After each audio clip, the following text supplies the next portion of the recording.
What is up, Packer fans? Back again. Here we are. It is the off season still. Training camp is gonna start in a few weeks. I think 2 months probably. But anyway, the rookies just got into camp. The draft happened. I always like to talk about the Packers draft picks, just kind of discuss some of the picks, what I think of them, and some of the upside, downsides, things like that. But for Green Bay, awesome draft. I wanted to go to it. I'm in Milwaukee, so it's close enough, but I just thought it'd be kind of crazy. It ended up being like 600,000 people. They thought about 250,000, so way more than they predicted. The draft was awesome, fun to watch.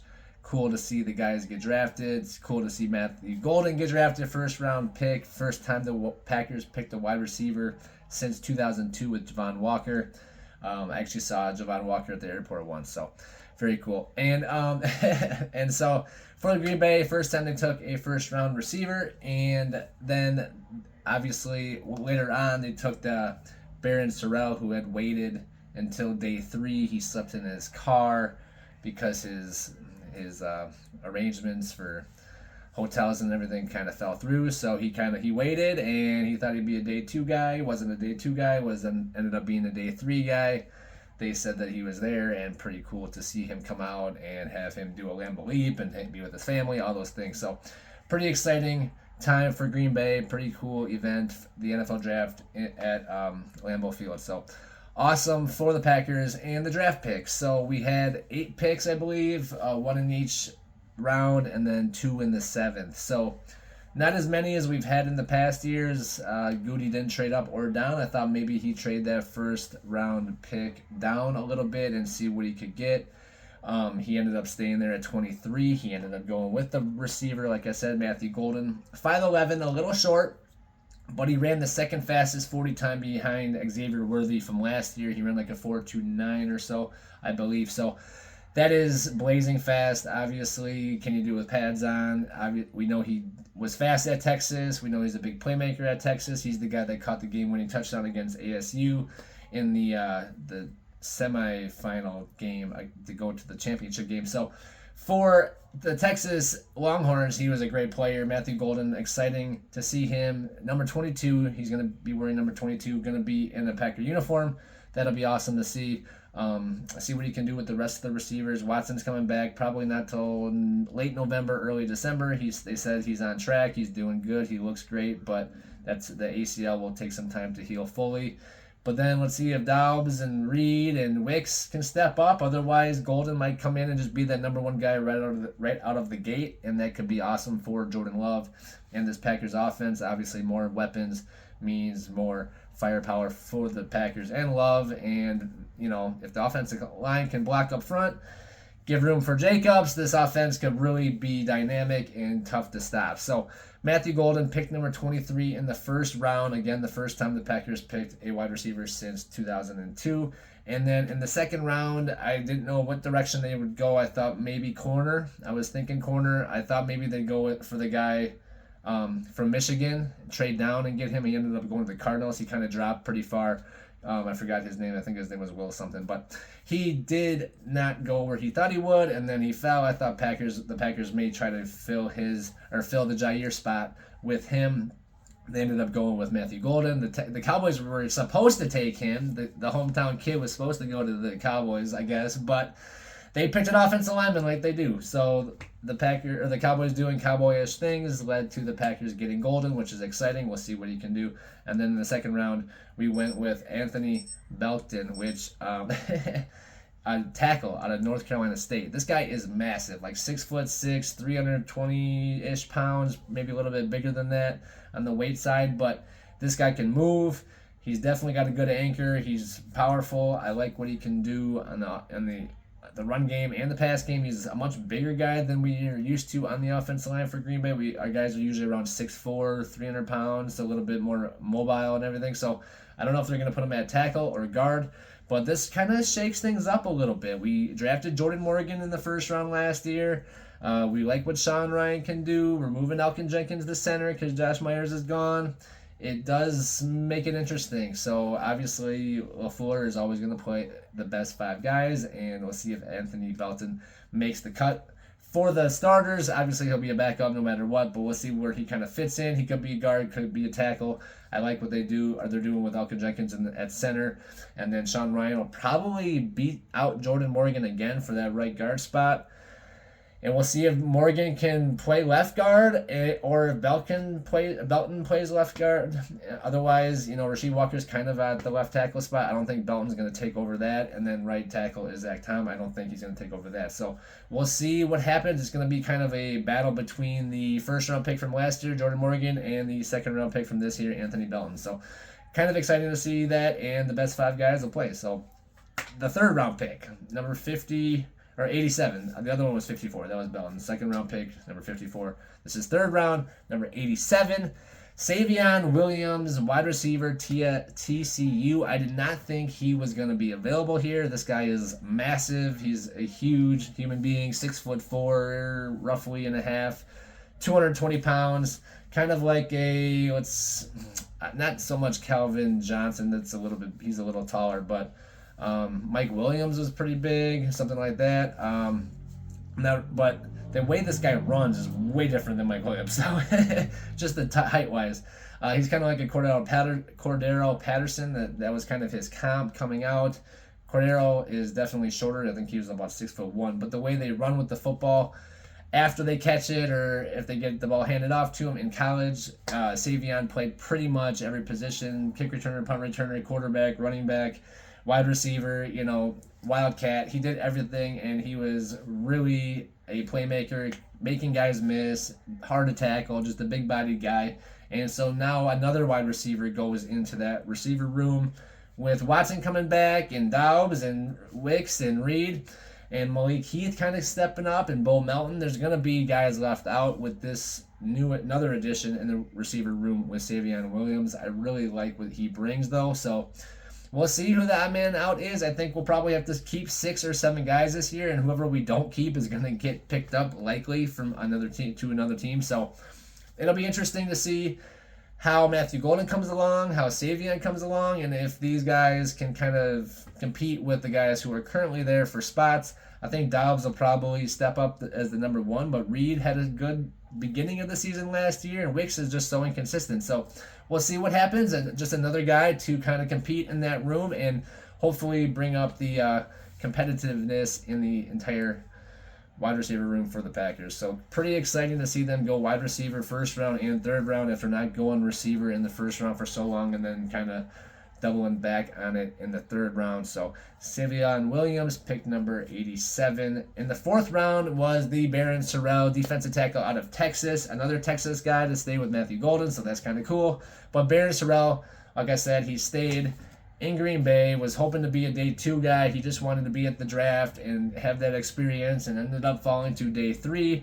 And then the Packers drafted him, so he was there in Green Bay, got to get drafted by the hometown team, and kind of experience what the fans are like at Lambeau and Green Bay. So Barryn Sorrell, defensive end, edge rusher. He brings a lot of tenacity on that defensive side of the ball. A guy who, after the Texas Longhorns lost a lot of guys 2 years ago to the draft and being seniors, he stepped up last year, and kind of there was not really a lot of downfall. They had a really good season, and the Barryn Sorrell had a lot to do with that. So we'll see what he can bring. Obviously, we needed some edge rushing power on the defensive side of the ball. We had a lot of issues with getting to the quarterback and consistent pass rush, and Lucas Van Ness just not stepping up the way he needs to, and Rashawn Gary kind of being up and down. And we'll see what Brenton Cox can bring. I think Brenton Cox is going to have a big season this year, but Barryn Sorrell, another guy in that room who's going to bring some tenacity. And I just like his story in general, and I hope he does well. So.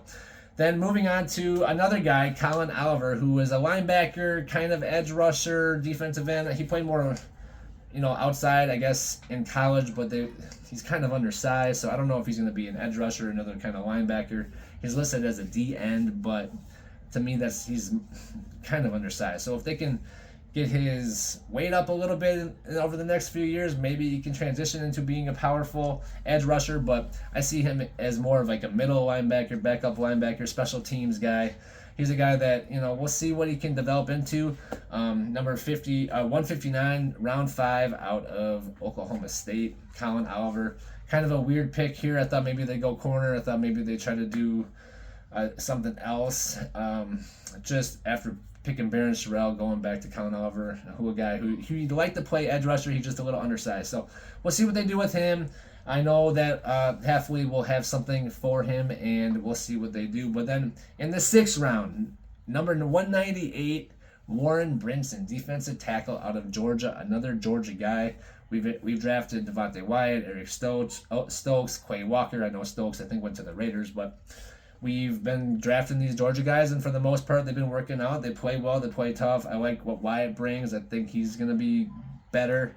And Walker, we didn't do his 5-year option, but I don't know what they're going to do if they're going to re-sign him. But anyway, for Warren Brinson, this is a guy in the middle who played really well at Georgia. He was coached really well. Obviously, Georgia's always kind of in the conversation for national champion, and it's because of their defense, and it starts with guys like Warren Brinson. So he's a guy that probably could have been drafted a little bit higher, but there is a lot of talent on the Georgia team, so it's hard to tell if the guy is really, really good or if it's just kind of the playmakers around him that kind of elevate his play as well. So that's kind of the issue we have drafting some of the guys from these really top-tier schools once they get to the league. And then in the 7th round, pick number 237, we finally went cornerback with Micah Robinson from Tulane, another guy who's kind of undersized, like 5'10", 5'11". I like the pick because we needed another corner, but the idea that they only picked a corner in the 7th round means that I think conversations with Jair Alexander are starting to pick up, and he might be coming back. They weren't able to trade him at all, which I don't know how much they shopped him, but I think they did. And cutting him or releasing him is not really an option because they'll have to owe him so much money, and they can get him to play, take a little pay cut, and stay. He's not going to make as much if he goes somewhere else because no one's going to want to pay him the money he's going to want. So if he can stay for one more year, maybe really have a bounce back year and play well, maybe he'll get paid again. But the fact that the Packers did not draft anybody till the 7th round, Micah Robinson out of Tulane, I don't think there's too much more tension that's going to happen with Jair. Either they're going to keep him or they're going to cut him. I mean, obviously that's the two options, but I think we're leaning towards keeping him because of the draft and some of the other things they did. We'll see, though. We'll see. Obviously, there's a lot of offseason left to go, and Jair is Jair, so we'll figure that out as we go. And then round 7, also, like I said, there's 2 picks in the 7th round. Pick number 250, offensive lineman John Williams out of Cincinnati. So this guy, a big man as well, kind of like Anthony Belton, another offensive lineman. A guy that's played tackle mostly in college, can probably play guard in the league. And you know that LaFleur and the offensive coaches like to have guys that can play multiple positions, move around a little bit, that can be plugged in when needed, and they just want the best 5 guys at whatever position they're best at, pretty much is what they're trying to go for. So bringing in a guy like that, I don't know if there's another position they could have reached on. I think Micah Robinson might have been a little bit of a reach, but John Williams is a good pick there. I think he's a guy that might be a decent backup long term. I mean, he's a guy that can really maul guys. He played at Cincinnati, so he played against decent competition, and he's a guy that could kind of be a sleeper in there at that left guard spot. Maybe he'll battle Belton. He moves a little better than Belton, so maybe he'll be battling Jordan Morgan and Belton for that left guard spot. I think it's going to be fun to watch the lineman battle for the offense, the 5 starting positions on the offensive line, and then obviously the best, top 4 receivers that go out there. Obviously the 6 that make the team will be interesting, and then the 4 guys that get the most plays. Obviously there'll be plays for some of these guys if they're not catching on as well, or maybe if they do, then some of the other veterans will sit, and maybe we'll see a trade demanded. So there was talk of Doubs maybe being traded, but I haven't heard anything concrete regarding the Packers being related to that. I just think it's just talk amongst the media discussing possibilities with players based on scenarios and situations. So for the Packers, all in all, I think it was a really good draft. I think they were graded an A, and to me, picking a receiver early, adding more firepower to the offense. We have Josh Jacobs in the backfield.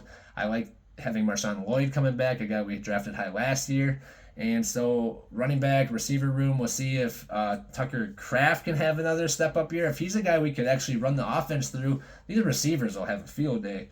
And then if Luke Musgraves can step up and be that second round tight end we drafted, Tucker Kraft to kind of be his backup in the third round, and Luke got hurt and just hasn't been the player we need him to be. So if he can step up too, this offense can be fire. It can really be insanely good. So I'm excited to see what the Packers offense does and then see how this defense continues to take a step. We'll maybe do a video once we get into the offseason. The Packers are in the middle of the rookie camps, and those are wrapping up, and the coaches got to see the players play, and it really went well for most of the guys. Matthew Golden looks like a guy that could be a true receiver number one. That puts Dobbs and Reed and Wicks in pretty cool positions to just, be open, get one-on-one coverage and be open. And Wicks has a win rate on man-to-man coverage better than anybody in the league pretty much. So if you could just catch the damn ball, then we'd be in a good position. So for the Packers, all in all, great draft. We'll see how this defense keeps kind of developing. Xavier McKinney, year 2. See if Jack comes back. I'm excited to see what Adrian Cooper brings year 2. And if this defensive line, Lucas Van Ness and some of the other guys on the front can step up and start making big plays. So still a lot of off-season to go, but it's exciting. Once this draft happens, free agency starts, things start moving. Guys are in camp. The rookies are there now, and then the veterans will come, and then there'll be OTAs and training camp. So it's exciting that it's starting to get warmer and starting to be football talk. That's kind of getting serious. So we'll see what happens with a Christian Watson knee injury, and we'll see how this Packers team kind of starts developing together. I'm excited. I'm really excited. Obviously, every year get amped. I think I was more optimistic last year based on the year before and Jordan Love's progression, but I think getting hurt week 1 for Jordan Love and then getting hurt again, trying to compensate for the injury, the knee and then the groin, just messed with the season a lot. So I'm hoping for that year 2 leap that I thought was going to happen this year. And for the rest of the team, we just got better everywhere else. But a lot of teams feel like that right now. So for the Packers, it's just going to be about hard work and just staying together as a unit and doing what they need to do to win games, just beat those Bears. The Bears, the Chicago fans are really excited about what they did this year too. So Packer fans, beat the Bears. That's all I care about.